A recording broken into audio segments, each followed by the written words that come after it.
Good morning. Mahendra, आवाज आ रही है?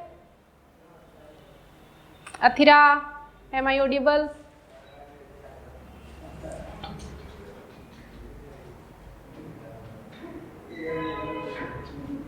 सुनीता, मेरी आवाज आ रही है क्या? रिंकू बोलेगी। रिंकू, आवाज आ रही है मेरी? ओके गुड, चलो आगे चलते।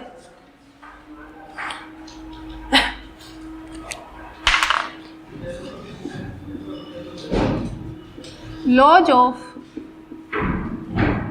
थर्मोडायनेमिक्स।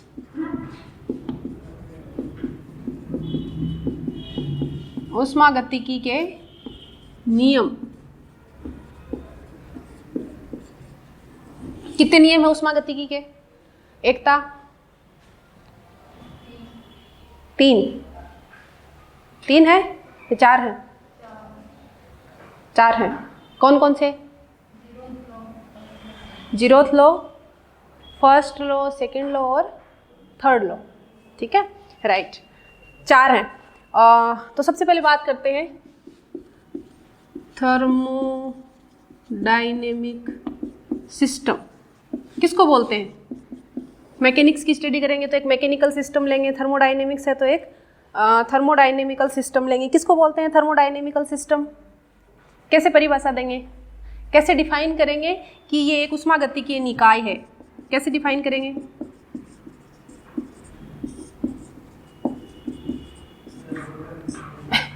कैसे डिफाइन करोगे? कोई ऊष्मागतिकी के नियम का अध्ययन करना है तो हमें कोई ना कोई सिस्टम तो चाहिए ना, जिसको लेकर हम सारे नियम पढ़ेंगे, जिसको लेकर स्टडी करेंगे, जिस पर एक्सपेरिमेंट करेंगे। उस सिस्टम को जिसको हम स्टडी करते हैं उसको हम क्या बोलते हैं? We call it system. अगर मैकेनिक्स में है तो मैकेनिकल सिस्टम, यहाँ पे हम है तो थर्मोडायनेमिक सिस्टम, राइट। तो यूनिवर्स का वह part, the part of the universe which is under observation, जिसको हम स्टडी कर रहे हैं वो क्या कहलाता है? निकाय कहलाता है। हमारे लिए जो उसका अध्ययन कर रहा है उसके लिए वो क्या कहलाता है? निकाय कहलाता है। तो ये थर्मोडायनेमिक सिस्टम की डेफिनेशन लिखते हैं। A system may be defined as a definite quantity of matter, may be gas, liquid और solid, कुछ भी हो सकता है। वैसे हम यहाँ पे जनरली किसकी स्टडी करते हैं? गैसेज की। Bounded by A closed boundary, bounded by a closed boundary, right? Example ले लेते हैं, बहुत ही सिंपल सा एग्जाम्पल। बार बार में हम क्या लेते हैं? एक कंटेनर लेते हैं जिसमें गैस भरी हुई है, मान लेते हैं वो कंटेनर सिलेंडर के शेप का है, तो ये सिलेंडर ऑफ गैस, ये सिलेंडर ऑफ गैस, सही है।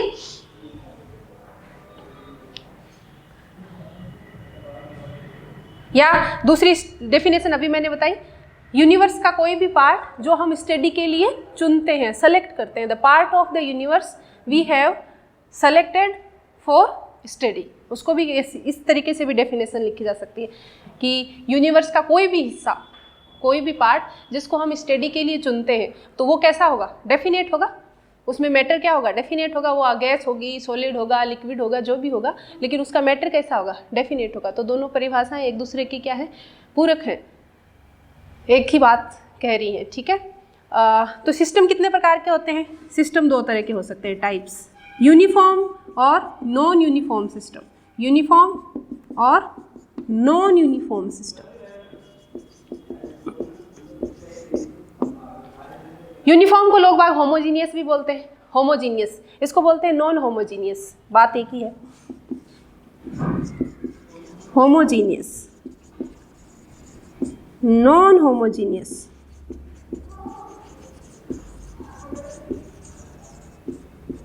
यूनिफॉर्म और नॉन यूनिफॉर्म में क्या डिफरेंस होगा? जैसे कि नाम से ही समझ आ रहा है, यूनिफॉर्म सिस्टम है, इसका मतलब कैसा सिस्टम होना चाहिए? मैटर की एक ही स्टेट होनी चाहिए। अगर गैस है तो पूरा सिस्टम किसका बना हुआ होना चाहिए? गैस का बना होना चाहिए। लिक्विड है तो whole system should be made up of liquid, और सॉलिड है तो सॉलिड का। नॉन यूनिफॉर्म का मतलब we can take the mix up of 2 और मोर स्टेट्स। हम 2 या 2 से ज़्यादा स्टेट्स को आपस में मिक्सअप करके अगर ऐसा कोई सिस्टम सेलेक्ट करते हैं हमारी स्टडी के लिए, then it is known as the non uniform और नॉन होमोजीनियस। तो इसके आगे लिखेंगे सेम स्टेट ऑफ मैटर, पदार्थ की समान अवस्था, जो भी हो, कोई सी भी हो सकती है। हमारे पास 3 अवस्थाएं हैं, कोई सी भी हो, लेकिन जो भी हो वो सेम होनी चाहिए, तो यूनिफॉर्म है, नहीं तो नहीं है। नॉन यूनिफॉर्म का मतलब 2 या 2 से ज़्यादा डिफरेंट फेजेज ऑफ मैटर, 2 या 2 से अलग अवस्थाएं हमें मिलेंगी। या तो सॉलिड लिक्विड मिलेगा, या लिक्विड गैस मिलेगी, या गैस सॉलिड मिलेगा, या हो सकता है तीनों भी एक साथ मिल जाए, वो भी नॉन होमोजीनियस ही है, राइट। एक और एक तरीके से और इसको डिफाइन किया जाता है, किसको? थर्मोडायनेमिक निकाय को। कैसे डिफाइन करते हैं? Open and closed system. एक तो ऐसे डिफाइन करते हैं, टाइप ऐसे कैटेगरी करते हैं इसकी कि यूनिफॉर्म एंड नॉन यूनिफॉर्म। एक और तरीके से इसका कैटेगराइजेशन करते हैं, ओपन एंड क्लोज्ड सिस्टम। क्या समझते हो ओपन और क्लोज्ड सिस्टम से? बताओ।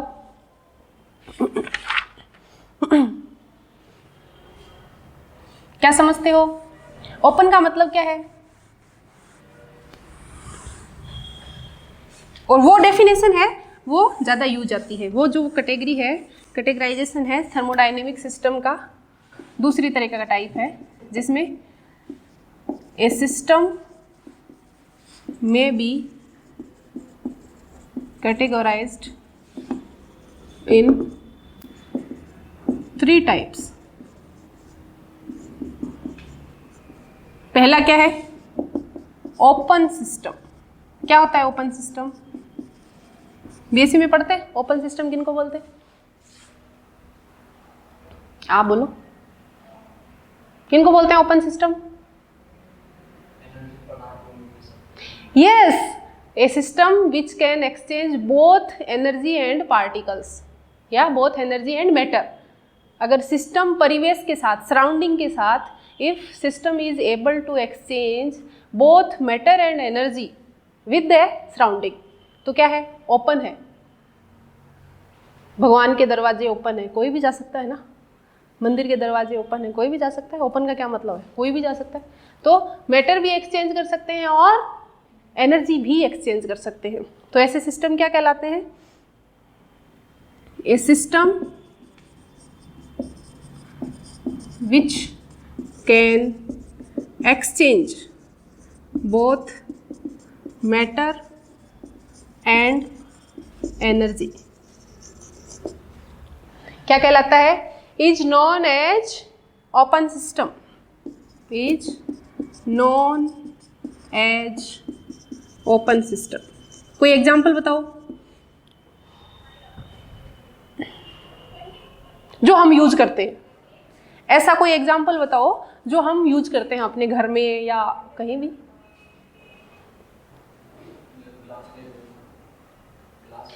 ग्लास, ये थोड़ा सा। एसी, एसी एक सिस्टम है। अगर स्टडी करने के लिए हम एसी को, एयर कंडीशनर को स्टडी के लिए चूज करते हैं, तो एयर कंडीशनर क्या करता है? परिवेश के साथ ऊर्जा का आदान प्रदान भी करता है। खुद टेम्परेचर कहाँ दे देता है? सराउंडिंग में दे देता है, इसीलिए तो रूम को ठंडा कर देता है। और मैटर, उसके साथ डस्ट पार्टिकल्स वगैरह भी वो क्या करता रहता है। तो इसका एग्जाम्पल है air conditioner, AC.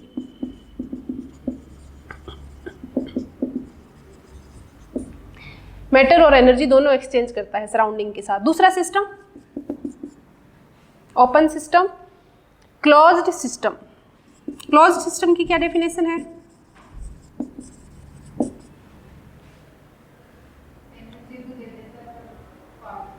Matter exchange नहीं कर सकता। A system which can not exchange matter with surrounding but can exchange energy. Energy exchange कर सकता है, मटेरियल एक्सचेंज नहीं कर सकता। A system which can exchange energy with surrounding but cannot exchange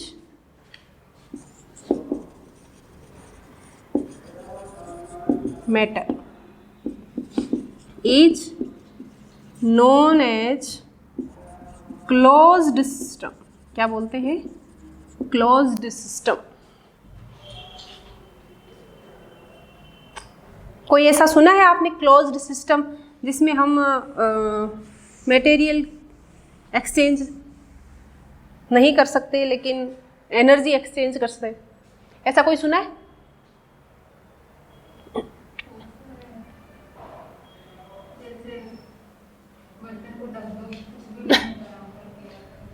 ये छोड़ते हैं, उस पे आ जाते हैं कार्नो इंजन पे। कार्नो इंजन कैसे काम करता है? 4 स्टेट्स में काम करता है। 2 कैसी होती हैं? आइसोथर्मल। 2 कैसी होती है?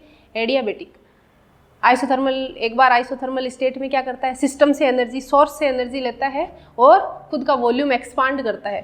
फिर दूसरी बार क्या करता है? सिंक पे रखकर और सिंक को एनर्जी वापस देता है। तो उस आइसोथर्मल प्रोसेस में, जो कार्नो इंजन की आइसोथर्मल प्रोसेस है, उसमें कार्नो इंजन सोर्स या सिंक के साथ एनर्जी ट्रांसफ़र कर सकता है लेकिन मटेरियल ट्रांसफ़र नहीं कर सकता। तो isothermal process of the Carnot engine.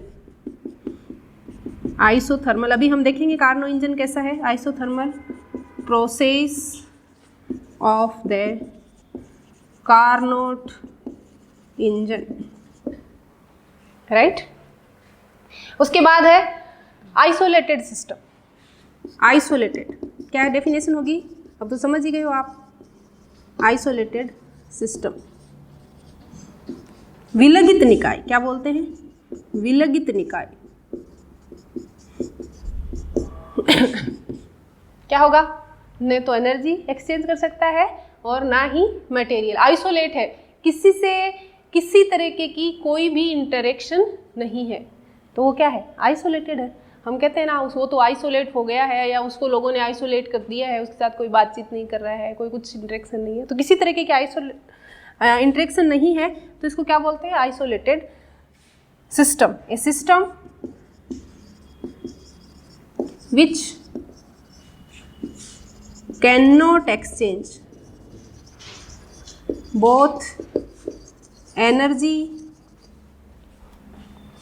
and matter with surrounding। जो सराउंडिंग के साथ ना तो एनर्जी एक्सचेंज कर सकता है और ना ही मैटर एक्सचेंज कर सकता है, वो क्या कहलाता है? Isolated system.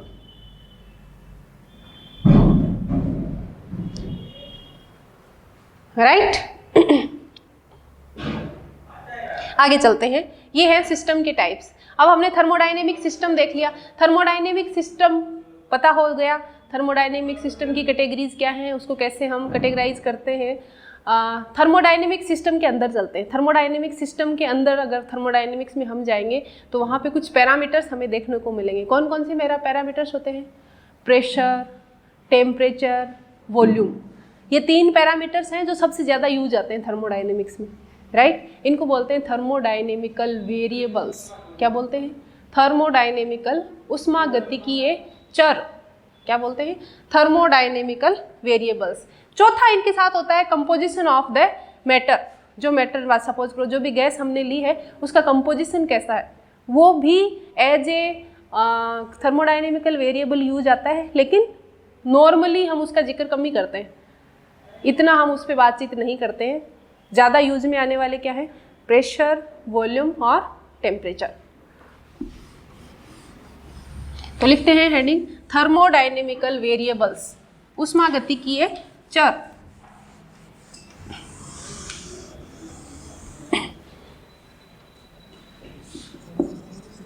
Thermodynamical variables.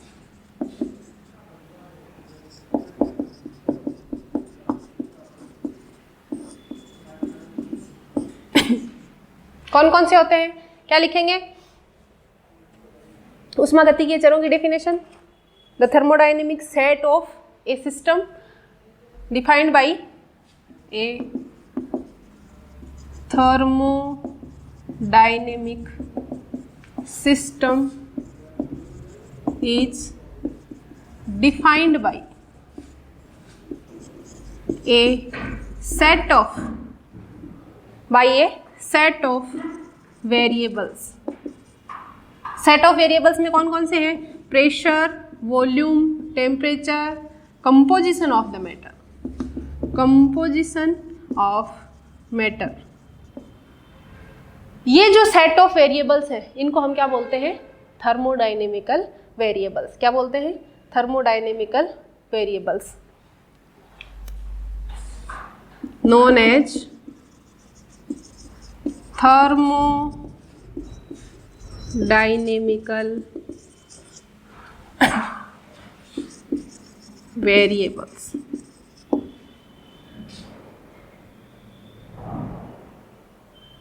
कैसे लिखते हैं किसी मैटर की स्टेट को? मैटर की जो स्टेट है that is the function of pressure, volume and temperature. ऐसी एक इक्वेशन लिखते हैं जिसको हम आइडियल गैस के लिए है तो आइडियल गैस इक्वेशन कहते हैं, रियल गैसेस के लिए है तो रियल गैस इक्वेशन कहते हैं। दोनों ही इक्वेशंस किस किस की किन किन पैरामीटर्स की फंक्शन होती है? प्रेशर, वॉल्यूम और टेम्परेचर। एग्जाम्पल के तौर पे लिखना चाहें तो आइडियल गैस इक्वेशन, एग्जाम्पल क्या है? आइडियल गैस इक्वेशन कैसे लिखी जाती है? Ideal gas equation, how can we write it? PV is equal to nRT, जहाँ पे P क्या है? Pressure, V volume and number of moles, R gas constant and T is equal to temperature.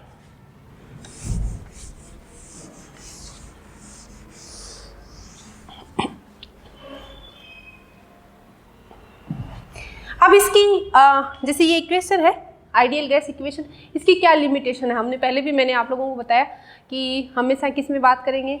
Equilibrium में बात करेंगे। वो कुछ इसकी लिमिटेशंस हैं इस इक्वेशन की, वो लिखते हैं। लिखो लिमिटेशंस ऑफ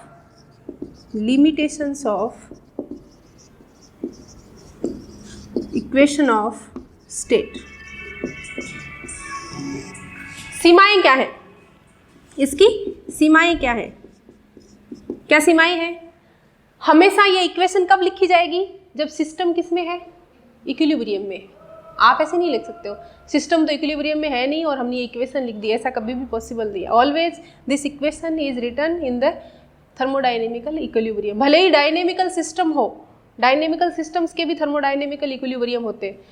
अभी देखेंगे कैसे होते हैं। नंबर 1 तो लिखो, number 1, this equation is not applicable to the systems which are not in thermodynamical equilibrium। जो इक्विलिब्रियम में नहीं है उनके लिए आइडियल गैस इक्वेशन यूज नहीं करेंगे। मतलब हमेशा कहाँ यूज करेंगे?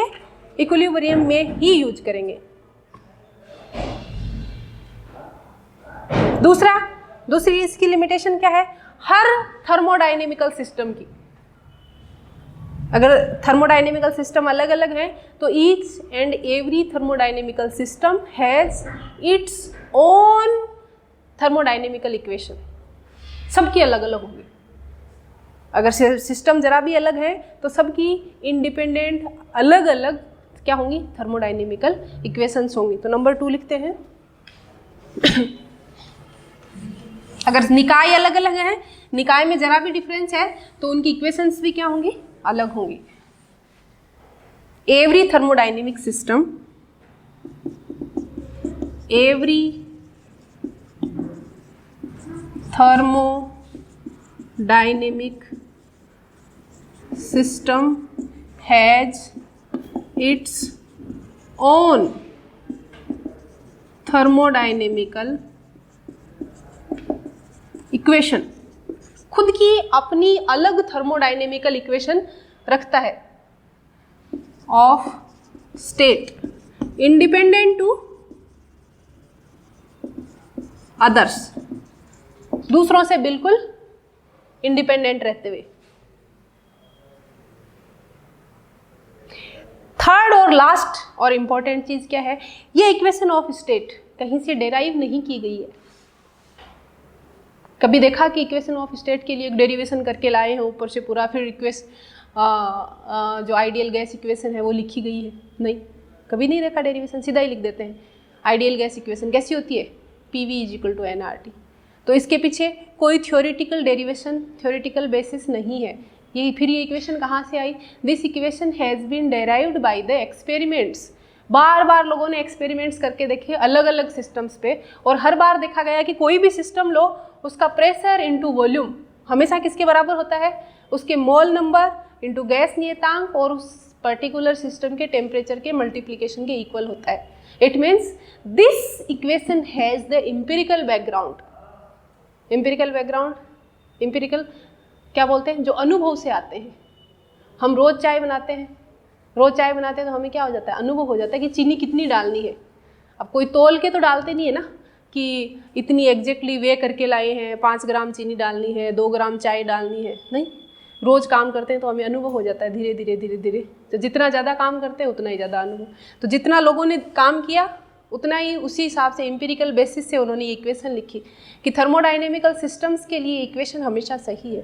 कोई थ्योरेटिकल बैकग्राउंड, थ्योरेटिकल डेरिवेशन इस इक्वेशन के लिए नहीं है। तो लिखते हैं third, an equation of state, an equation of state an equation of state is not a theoretical deduction. Theoretical deduction. An equation of state is not a theoretical deduction, but it has empirical basis.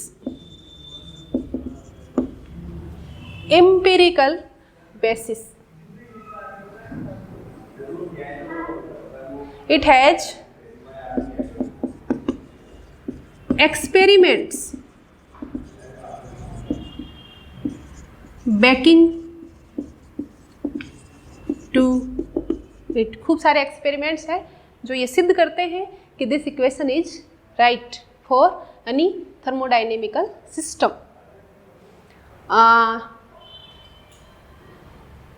Nuclear physics में हम पढ़ते हैं साम्य आनुभाविक formula, semi empirical mass formula पढ़ते हैं ना।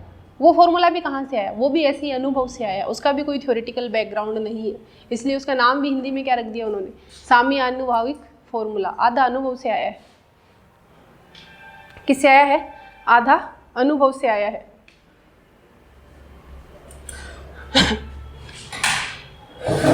ठीक है।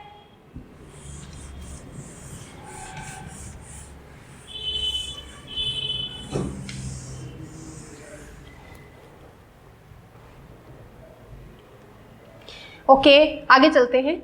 अब जाते हैं, ये बात हो गई थर्मोडायनेमिक सिस्टम की, थर्मोडायनेमिकल वेरिएबल्स की। अब आगे आते हैं थर्मोडायनेमिक्स लॉ। सबसे पहला लॉ कौन सा है? 0th law of thermodynamics. कहाँ से शुरू होना चाहिए? फर्स्ट से। 0 से शुरू ही नहीं होते हैं लॉ। नॉर्मली हम क्या बोलते हैं? First law, second law, third law. First law of Newton's, second law of Newton's. 0th law तो सुना ही नहीं, लेकिन इसमें 0th लॉ है। ऐसा क्यों है? बाद में दिया गया।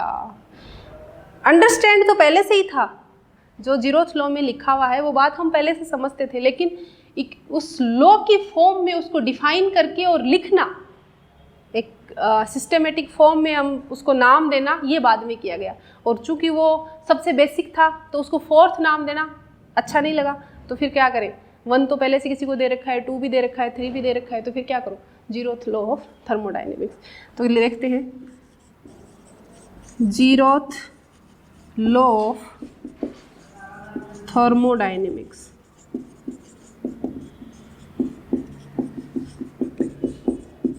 उष्मागतिकी का शून्यवा नियम क्या कहता है? बहुत ही आसान है, बताओ क्या कहता है? बोलो बोलो। बहुत ही आसान है। कैसे बताता है?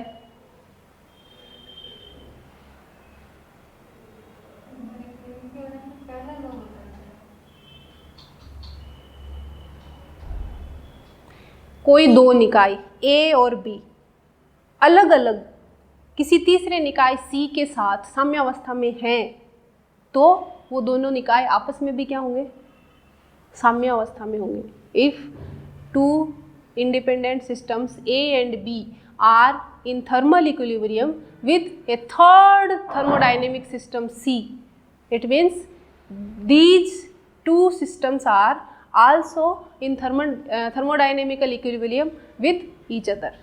ऐसे बनाते हैं हम लोग। कैसे बनाते हैं? BSc की किताबों में एक डब्बा होता है, ये एक बड़ा सिस्टम है, ये दो छोटे हैं B और C और ये A। मैंने कहा कि B A के साथ थर्मोडायनेमिकल इक्विलिब्रियम में है, C A के साथ थर्मोडायनेमिकल इक्विलिब्रियम में। इसका मतलब definitely B and C are also in the thermodynamical equilibrium.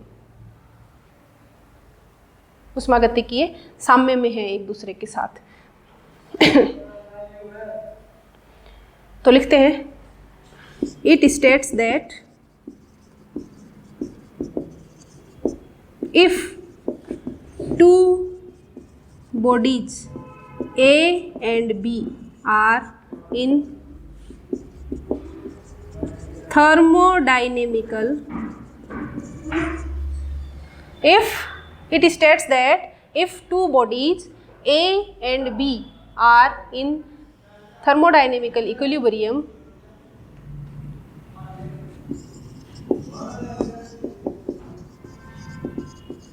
Separately, अलग अलग टाइम पे, separately with A third body, with A third body C, with A third body C, then A and B are also in thermal equilibrium, then A and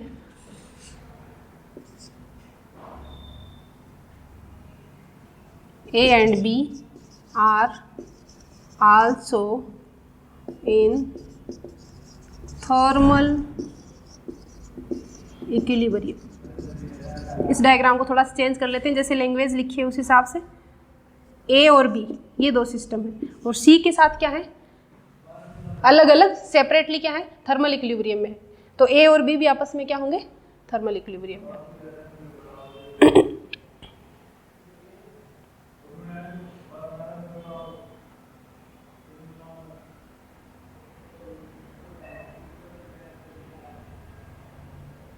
right तो ये क्या बताता है? ये जीरोवा नियम है, शून्यवा नियम है, जो वो किसको बताता है? टेम्परेचर को बताता है। अगर तुम इन दोनों को इक्विलिब्रियम में रखोगे, थर्मल इक्विलिब्रियम में, तो क्या होगा? दोनों का टेम्परेचर क्या हो जाएगा? समान हो जाएगा। जब भी कोई दो सिस्टम हमारे पास होते हैं अलग अलग टेम्परेचर पे या अलग अलग उष्मागतिकीय परिस्थितियों में, सर्कमस्टांसेस में, जब हम उनको पास में रखते हैं, कांटेक्ट में रखते हैं एक दूसरे के, तो क्या शुरू होता है? Energy transfer. किधर से किधर एनर्जी ट्रांसफर होना शुरू होता है? Higher temperature to low temperature. और कब तक एनर्जी का ट्रांसफर होता रहता है? जब तक कि दोनों का टेम्परेचर बराबर नहीं हो जाए। जब तक कि दोनों का एनर्जी इक्वल हो, नहीं हो जरूरी नहीं है, लेकिन टेम्परेचर इक्वल, थर्मल इक्विलिब्रियम में हो तो दोनों निकायों का टेम्परेचर क्या रहेगा? इक्वल रहेगा। तो टेम्परेचर इक्वल, इसका मतलब ये जो जीरोथ लॉ है, it tells about the temperature. किसके बारे में बताता है? टेम्परेचर के बारे में बताता है। राइट नीचे नोट डाल के लिखेंगे, क्या लिखेंगे? This is related to, this is related to temperature।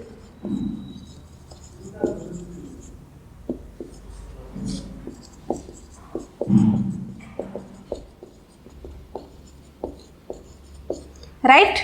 किससे रिलेट करता है ये? टेम्परेचर से रिलेट करता है।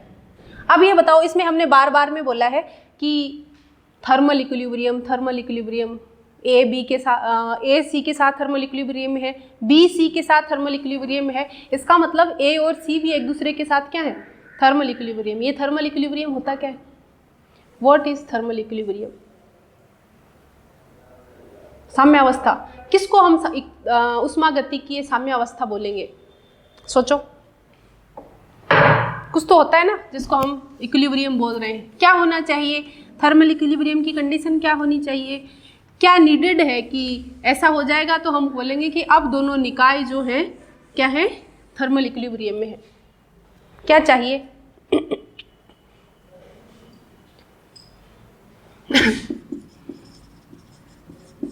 बताइए, थोड़ा सोचो।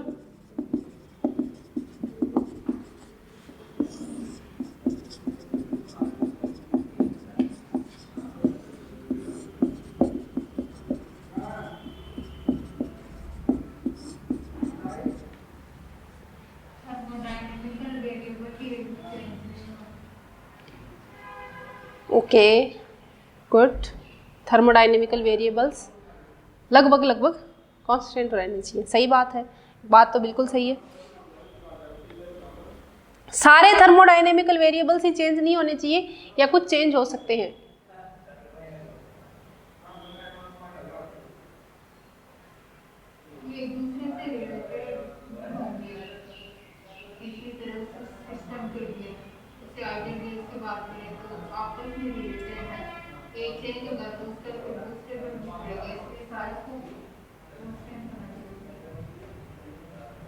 गुड। इसका मतलब क्या है? सारों को कांस्टेंट होना चाहिए। इसका मतलब thermodynamical variables should not have time dependence. Time पे डिपेंड नहीं करने चाहिए। इसको क्या बोलते हैं हम? Thermodynamical equilibrium. लिखेंगे in thermal equilibrium, in thermal equilibrium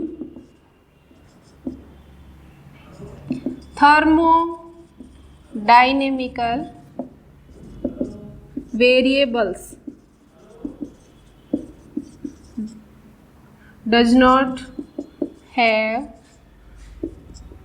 do not have time dependence.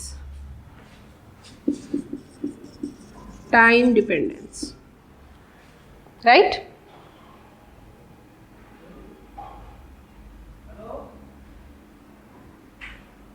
इसका मतलब, और ऐसा कब होता है कि ये वेरिएबल्स हैं जो चेंज नहीं होते? जब तक एक्सटर्नल कंडीशंस, निकाय की जो एक्सटर्नल कंडीशंस है वो हम चेंज नहीं करेंगे, तब तक ये क्या रहेंगे? कांस्टेंट रहेंगे। बाहर से ही तुम हीट देना चालू कर दो तो क्या होगा? फिर निकाय का टेम्परेचर चेंज होना शुरू हो जाएगा। इसका मतलब जब तक हमें इक्विलिब्रियम बनाए रखना है तब तक हमें एक्सटर्नल कंडीशंस जो है वो चेंज नहीं करनी है। एक्सटर्नल पैरामीटर्स जो हमारे हाथ में है उनको हमें कैसा रखना पड़ेगा? कांस्टेंट रखना पड़ेगा। राइट, आगे चलते हैं। यहाँ पे छोटी सी बात कर लेते हैं क्योंकि फर्स्ट लॉ पे आने वाले हैं और फर्स्ट लॉ में 2-3 पैरामीटर्स काम में आते हैं। एक है वर्क, दूसरा है इंटरनल एनर्जी। तो ये सब क्या है एक बार देख लेते हैं, फिर फर्स्ट लॉ लिखेंगे। सबसे पहले वर्क। वर्क क्या है? वर्क को हम कैसे लिखते हैं? Symbol W। वर्क क्या है? Work is a form of energy. Work क्या है? Form of energy.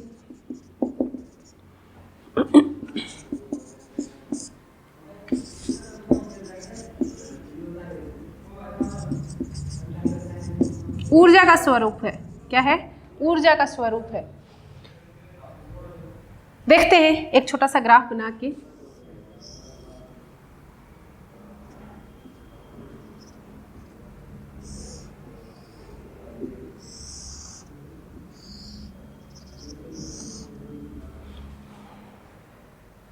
PV diagram है ये। इधर प्रेशर, इधर वॉल्यूम। राइट, ये पॉइंट्स हैं A, B, C, D। ठीक है, और यहाँ पे वैल्यूज हमें दे रखी हैं। यहाँ पे प्रेशर की वैल्यू है 2P, P, V और 2V, 3 अलग अलग पर्सन है। और यहाँ से चलना शुरू करते हैं। एक इस पाथ से आता है, फर्स्ट वाला A से B तक जाता है, B से C तक आता है, सेकंड वाला इस पाथ से आता है और थर्ड वाला इस पाथ से C पर पहुँचता है। तीनों सेम ही इनिशियल पॉइंट से शुरू हुए थे और सेम ही फाइनल पॉइंट पे है। इसका मतलब initial and final parameters are exactly same, path अलग अलग है। तीनों ने कितना कार्य किया, सबका कार्य बताना है अलग अलग। पहले ने कितना कार्य किया, दूसरे ने कितना कार्य किया, क्या तीनों सेम कार्य करेंगे? क्या सेम कार्य करेंगे तीनों? नहीं करेंगे।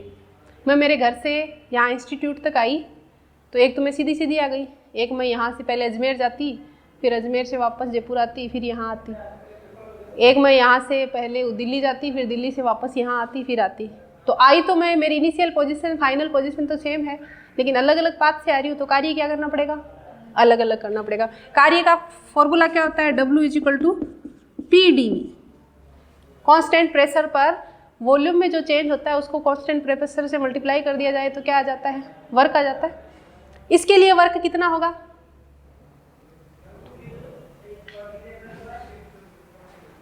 देखो यहाँ से यहाँ तक चलने पे प्रेशर कितना है? कांस्टेंट है, कितना है? 2P।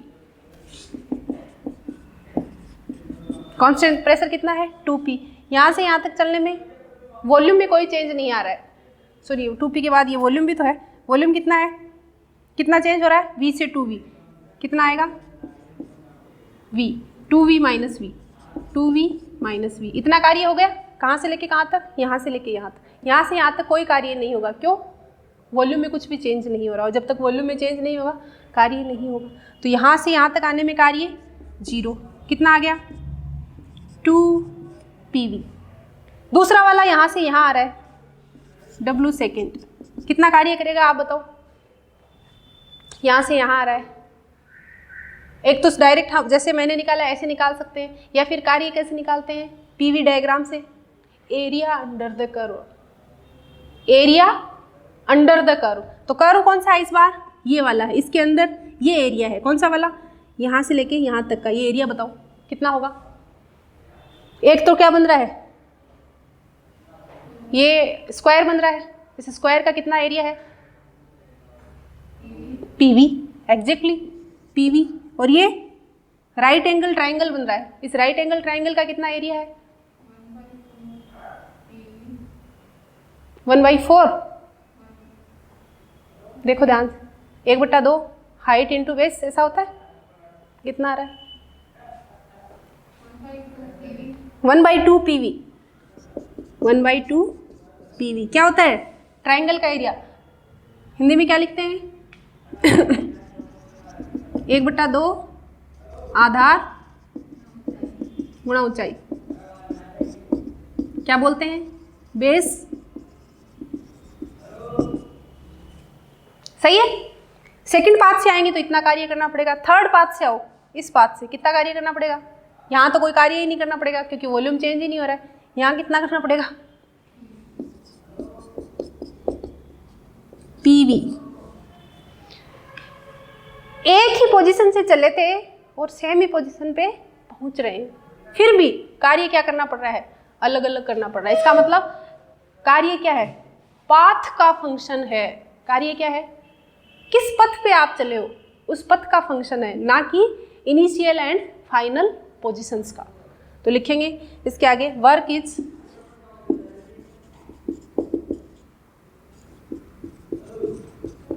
Function of path. कार्य जो है किस पे डिपेंड करता है? कार्य पथ पर निर्भर करता है। किस पथ से आप आ रहे हो? कार्य पथ पर निर्भर करता है। और जो पथ पे जो वेरिएबल्स निर्भर करते हैं, पाथ डिपेंडेंट जो क्वांटिटीज हैं, उनके आगे हम कैसे लिखते हैं? डेल्टा लिखते हैं। इसलिए कार्य के साथ हमेशा ये वाला सिंबल काम में लेते हैं। ये सिंबल किसके लिए काम में लेते हैं? पाथ डिपेंडेंट पैरामीटर्स के साथ, और जो स्टेट डिपेंडेंट होते हैं उनके साथ कैसे काम में लेते हैं, ये वाला डी काम में लेते हैं। इंटरनल एनर्जी जो है वो पाथ पे डिपेंड नहीं करती, किस पे डिपेंड करती है, इनिशियल एंड फाइनल पोजीशंस पे। उसके साथ अगर चेंज दिखाना है तो कौन सा सिंबल काम में लेते हैं, ये वाला। तो ये वाला डेल्टा किसके लिए काम लेते हैं, पाथ डिपेंडेंट, और ये लेते हैं स्टेट डिपेंडेंट।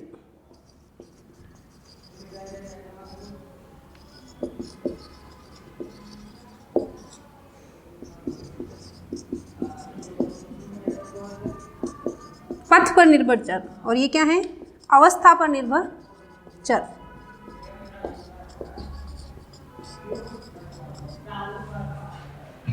ठीक है, तो आगे से अब जब भी थर्मोडायनेमिक्स में लिखेंगे, वर्क का डिफरेंस लिखेंगे तो इस डेल्टा से लिखेंगे, डेल्टा डब्ल्यू। एनर्जी का डिफरेंस लिखेंगे तो किससे लिखेंगे, इससे लिखेंगे, डी यू, राइट। तो ये हमने वर्क की बात की है। अब हम बात करते हैं किसकी, इंटरनल एनर्जी की। नेक्स्ट जो सिंबल हमारे काम आ रहा है दैट इज इंटरनल एनर्जी, आंतरिक ऊर्जा। इंटरनल एनर्जी क्या है, आंतरिक ऊर्जा।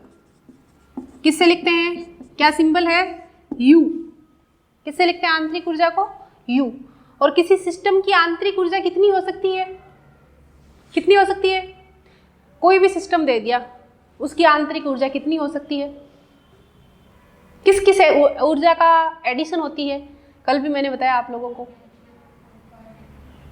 Potential plus kinetic energy. किसी भी सिस्टम की एनर्जी, अगर टोटल एनर्जी आपको निकालनी है तो किसका कितनी होगी, kinetic energy plus potential energy. तो किसी सिस्टम की इंटरनल एनर्जी कितनी हो सकती है, kinetic energy plus potential energy. और आइडियल गैस की देखेंगे तो पोटेंशियल एनर्जी है ही नहीं, तो क्या होगी, इंटरनल एनर्जी किसके बराबर होगी, सिर्फ और सिर्फ काइनेटिक एनर्जी के बराबर।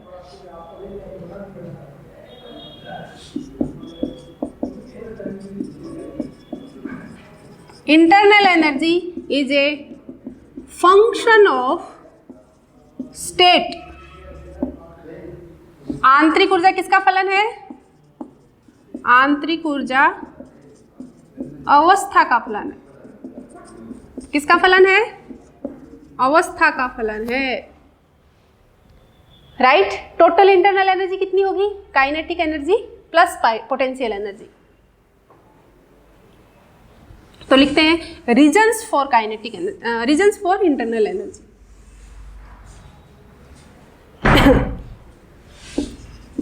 रीजन्स फॉर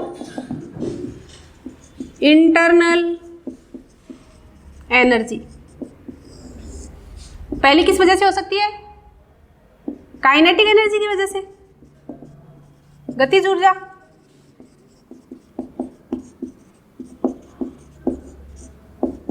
और गतिज ऊर्जा, काइनेटिक एनर्जी किस किस वजह से हो सकती है, या तो हम चल रहे हैं, ट्रांसलेशन कर रहे हैं उसकी वजह से, या फिर हम रोटेशन कर रहे हैं उसकी वजह से, या फिर हम वाइब्रेशन कर रहे हैं उसकी वजह से। तो काइनेटिक एनर्जी किन किन कारण से हो सकती है, either it depends upon translation, क्या बोलते हैं, स्थानांतरण। It depends upon translation, rotation, घूर्णन और वाइब्रेशन।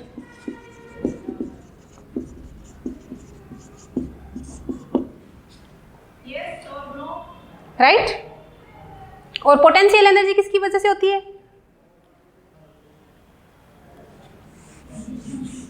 इंटर एटॉमिक या इंटरमोलिकुलर इंटरेक्शन की वजह से। आप या तो इंटरेक्शन कहिए या फोर्सेस कहिए, इंटरमोलिकुलर या इंटर एटॉमिक जो फोर्सेज हैं उनकी वजह से। तो पोटेंशियल एनर्जी किसकी वजह से होती है, potential energy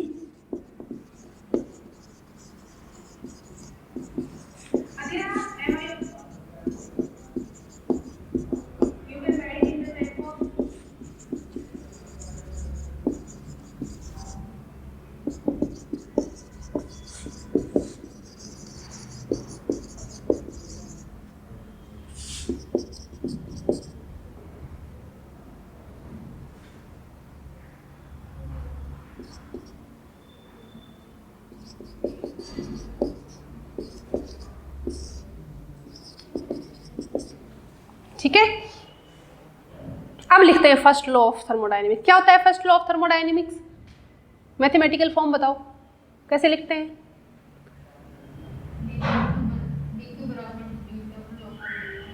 dq is equal to du plus dw, और dw को क्या लिखते हैं? pdv। अब लिखते हैं, अब सारे सिंबल्स हमने देख लिए हैं, u क्या है, w क्या है, pdv क्या है। अब हम फर्स्ट लॉ लिखते हैं फर्स्ट लॉ ऑफ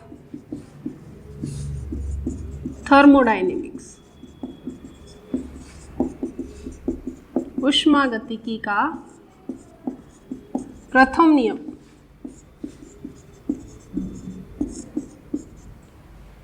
कैसे लिखते हैं mathematically?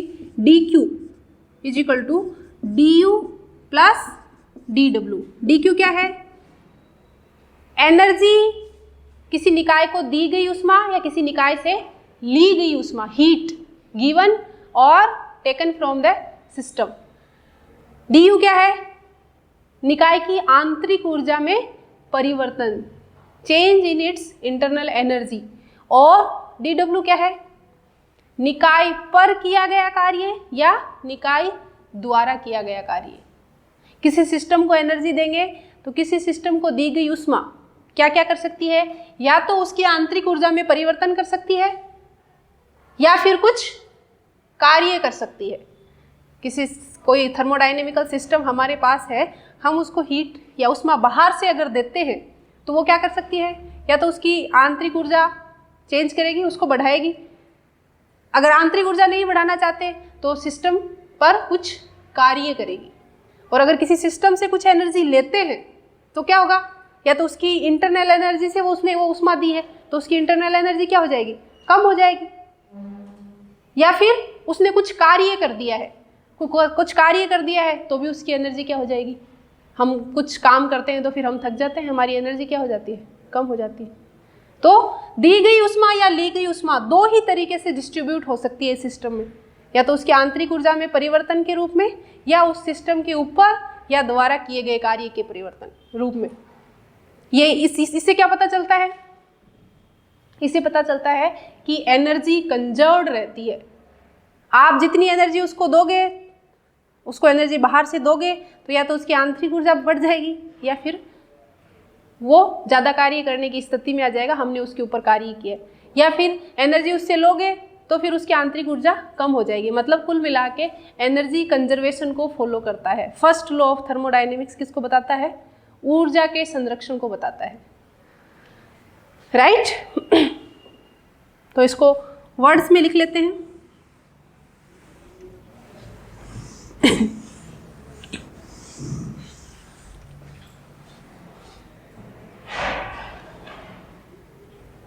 When a certain amount of heat dq is supplied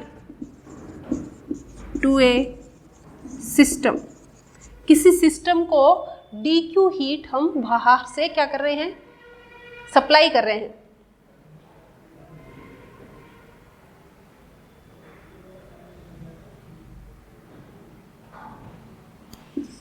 which does external work delta W in passing from state 1 to 2। और वो सिस्टम क्या करता है? कुछ कार्य करते हुए स्टेट 1 से कहाँ पहुँच जाता है? 2 में पहुँचता है। तो ये दी गई उष्मा किसके बराबर होगी? The amount of the amount of heat given to the system is equal to किसके बराबर होगी? Change in its internal energy and the work done by the system, right?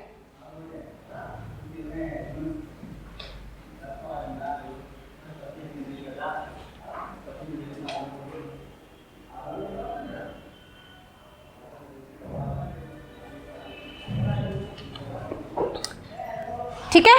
then the amount of heat given to the system is equal to the sum of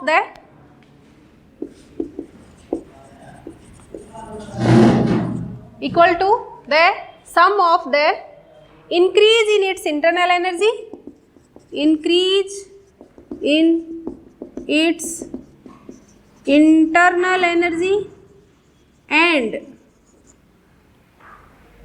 increase in its internal energy and the work done by the system इसके बराबर होगा जो यहाँ पे लिखा है। दी गई ऊष्मा या तो आंतरिक ऊर्जा में परिवर्तन कर सकती है या फिर कार्य कर सकती है, दोनों में से कुछ न कुछ करेगी, ठीक है।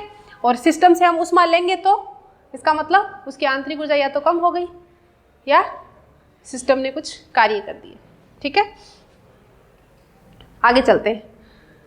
अब इसके बाद हम देखते हैं छोटे छोटे से सिस्टम्स। आइसोथर्मल सिस्टम किसको बोलते हैं, आइसोकोरिक किसको बोलते हैं, बारिक किसको बोलते हैं, एडियाबेटिक सिस्टम किसको बोलते हैं। छोटी छोटी सी डेफिनेशन है, फर्स्ट लॉ के बाद देखने को मिलती है। तो सबसे पहले लिखते हैं different types of system.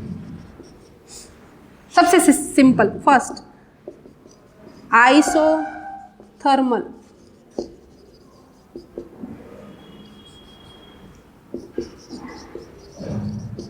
Isothermal मतलब समतापीय प्रोसेस। सब क्या बोलते हैं इसको, समतापीय। जैसा कि इसके नाम से ही पता चल रहा है, क्या होना चाहिए उस प्रोसेस के दौरान, ताप समान रहना चाहिए। टेम्परेचर क्या रहना चाहिए, कांस्टेंट रहना चाहिए। Temperature should be constant during this process. Temperature क्या रहना चाहिए, कांस्टेंट रहना चाहिए। ऐसी प्रोसेस को क्या बोलते हैं, आइसोथर्मल प्रोसेस। कब टेम्परेचर कांस्टेंट रहेगा, कब रहेगा टेम्परेचर कांस्टेंट। सपोज करो हमारे पास एक सिलेंडर है गैस का भरा हुआ कंटेनर है और हम उसका टेम्परेचर कांस्टेंट रखना चाहते हैं।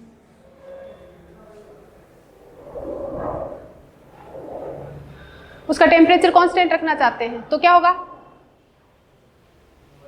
हमें क्या रखना पड़ेगा, उस सिलेंडर की जो वॉल्स हैं वो कैसी रखनी पड़ेंगी, कंडक्टिंग रखनी पड़ेंगी। कैसी रखनी पड़ेगी, कंडक्टिंग रखनी पड़ेंगी, ताकि इससे क्या होगा, बाई चांस किसी वजह से सिलेंडर पे कोई कार्य हुआ है और सिलेंडर की जो कंटेनर की जो गैस है उसका टेम्परेचर बढ़े तो ये ज़्यादा जो एक्सेस एनर्जी है वो इन्वायरमेंट को देके अपना टेम्परेचर वापस कम कर ले।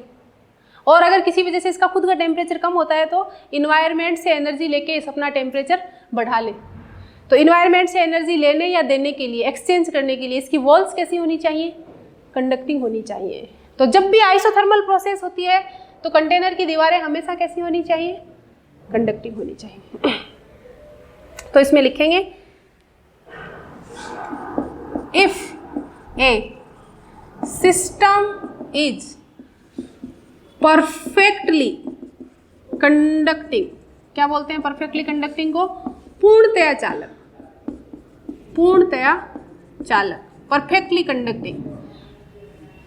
परफेक्टली कंडक्टिंग है किसके साथ, with the surrounding, with the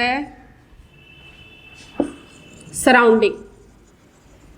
surrounding के साथ पूर्णतया क्या है, कंडक्टिंग है, तो क्या रहेगा, temperature.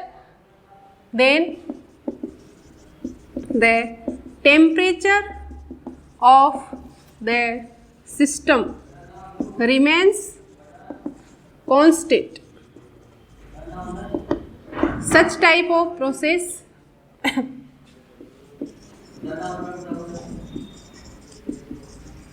is called isothermal process. तो दो चीज़ें याद रखनी है आइसोथर्मल प्रोसेस में, एक तो टेम्परेचर कांस्टेंट रहता है और टेम्परेचर कांस्टेंट रहेगा कब, जब सिस्टम की दीवारें क्या होंगी, परफेक्टली कंडक्टिंग, पूर्णतया चालक होंगी। अब इस सिस्टम का टी क्या रहता है, कांस्टेंट, तो dt क्या होगा, टेम्परेचर में चेंज, 0, कोई चेंज नहीं है। तो फर्स्ट लॉ से क्या मिलता है हमें?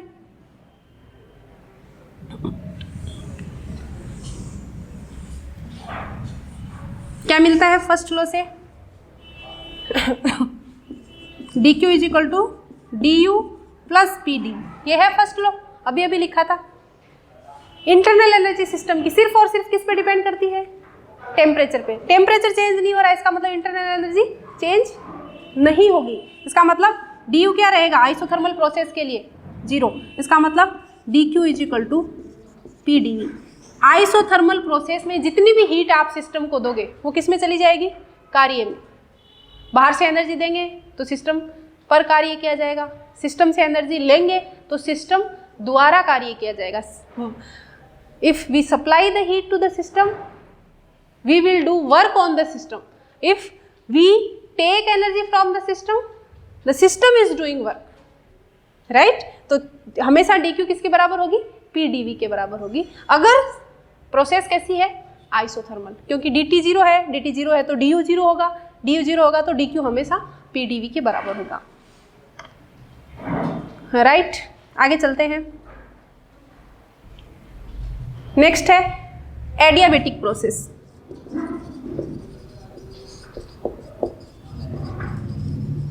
रुद्रोष्म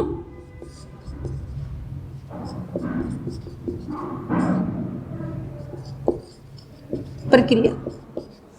एडियाबेटिक प्रोसेस में क्या होता है? डेल्टा क्यू बराबर 0। एडियाबेटिक का मतलब है कि सिस्टम को न तो सराउंडिंग के साथ एनर्जी देने का टाइम है और ना ही लेने का टाइम है। हीट जो सराउंडिंग के साथ हम शेयर करते हैं, कभी देते हैं कभी लेते हैं, जो सिस्टम सराउंडिंग के साथ हीट की शेयरिंग कर रहा है, कभी दे रहा है कभी ले रहा है, वो नहीं हो सकती। अगर वो पॉसिबल नहीं है तो ऐसी प्रोसेस क्या कहलाती है? एडियाबेटिक। डेल्टा क्यू 0 होना चाहिए, ना ही सिस्टम जो है सराउंडिंग से हीट ले रहा है ना ही दे रहा है। ऐसी प्रोसेस क्या है? Adiabatic process. अगर dq इज इक्वल टू 0 हो गया तो वापस फर्स्ट लॉ में रखो, थर्मोडाइनेमिक्स के फर्स्ट लॉ में dq 0 हो गया। इसका मतलब क्या था? First law dq is equal to du plus pdv, और हम कह रहे हैं कि dq 0, ये 0 हो गया। इसका मतलब pdv is equal to minus du। अगर सिस्टम कार्य करेगा तो उसकी इंटरनल एनर्जी क्या हो जाएगी? कम हो जाएगी, और सिस्टम पर कार्य करेंगे तो उसकी इंटरनल एनर्जी बढ़ जाएगी, राइट। तो डायरेक्ट कार्य और इंटरनल एनर्जी रिलेट हो रहे हैं यहाँ पे, ठीक है।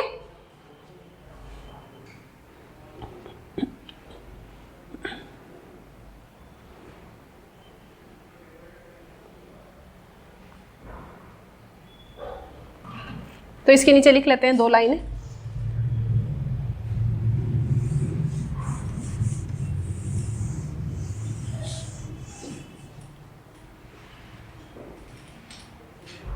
ठीक है, इसके नीचे 2 लाइनें लिख लेते हैं। फर्स्ट क्या है, इसमें आपको याद रखना है ये, इफ ए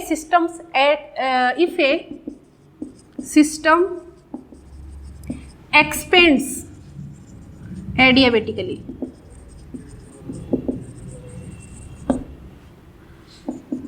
प्रसार हो रहा है मतलब सिस्टम का, कोई सिस्टम है हमारे पास, उसका वॉल्यूम बढ़ रहा है, कैसे? एडियाबेटिकली। इसका मतलब dq बराबर 0, dv क्या आएगा? पॉजिटिव आएगा। तो इसका मतलब pdv ये कैसा हो गया? पॉजिटिव हो गया। मतलब क्या हुआ? सिस्टम ने कार्य किया, सिस्टम बाहर से हीट ले नहीं सकता, दे नहीं सकता, तो जो कार्य किया वो एनर्जी उसने कहाँ से ली? वो खुद की इंटरनल एनर्जी से। तो इसका मतलब उसकी इंटरनल एनर्जी क्या हो गई? कम हो गई। क्यों? क्योंकि सिस्टम ने कार्य कर दिया। तो जैसे ही सिस्टम एडियाबेटिकली एक्सपांड करता है तो उसकी इंटरनल एनर्जी कम हो जाती है, तो सिस्टम का टेम्परेचर क्या होगा? बढ़ेगा या कम होगा? खुद का कम होगा, डेफिनेटली कम होगा। तो जब एडियाबेटिकली एक्सपेंड करता है कोई सिस्टम, तो सिस्टम को कैसा फील होता है? ठंडक फील होती है, कूलिंग इफेक्ट से होता है। क्या होता है? कूलिंग इफेक्ट से होता है। क्या इफेक्ट होता है? Cooling effect. एडियाबेटिकली कोई सिस्टम एक्सपेंड करता है तो हमेशा कैसा इफेक्ट होता है? कूलिंग इफेक्ट होता है। इसका एग्जाम्पल यहाँ क्या हो रहा है? PdVW है, PdV पॉजिटिव है, इसको बोलते हैं work done by the system, और PdV माइनस में होता है उसको क्या बोलते हैं? Work done on the system. इसका एग्जाम्पल बताओ। एडियाबेटिकली एक्सपेंडिंग सिस्टम का कोई एग्जाम्पल बताओ। गाड़ी का टायर फटना, गाड़ी का टायर अचानक से फटता है तो इतना कम टाइम मिलता है वहाँ पे कि न तो जो सिस्टम है वो एनवायरनमेंट से हीट ले सकता है ना दे सकता है, और एकदम से गाड़ी का टायर फटता है तो सिस्टम क्या कर रहा है? एक्सपेंड कर रहा है, वॉल्यूम बढ़ रहा है, तो एकदम से जहाँ भी टायर फटता है वहाँ हमें क्या फील होती है? ठंडक फील होती है, कूलिंग फील होती है, राइट। सेकंड, अगर उल्टा हो, if a system compresses adiabatically, just उल्टा कर रहे हैं, प्रोसेस एडियाबेटिक ही है लेकिन सिस्टम को क्या कर रहे हैं? कंप्रेस कर रहे हैं, वॉल्यूम क्या कर रहे हैं? इस बार कम कर रहे हैं, तो क्या होगा? PdV कैसा होगा? नेगेटिव, क्योंकि वॉल्यूम में चेंज कैसा हो रहा है? dV कैसा हो जाएगा? नेगेटिव, तो PdV नेगेटिव।